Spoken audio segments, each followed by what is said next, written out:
I think it's really important for young people to understand their connection to not only their own humanity, but the humanness of their classmate or their teacher or their friends or their friends' families or even strangers in their neighborhoods. I certainly have spent, 30 years of my life facilitating cross-cultural dialogue, trying to eliminate bias and bigotry and oppression.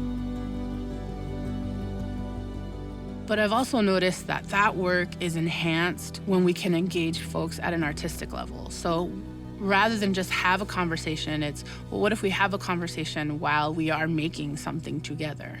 While we are using the making of an art object or a play or a composition or a poem, we can use that as a tool to connect to not only what is my truth and my experiences as an individual, but how can I start to build empathy and compassion for the other people who I'm writing with.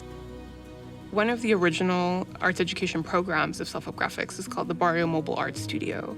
And one of the first programs within the Barrio Mobile Arts Studio was actually teaching about Day of the Dead and teaching a community that had a cultural connection, but where this wasn't a tradition. And so over time, over the past 47 years, Day of the Dead or Dia de los Muertos has become an LA tradition. And beyond that, it's really become a national and international phenomenon.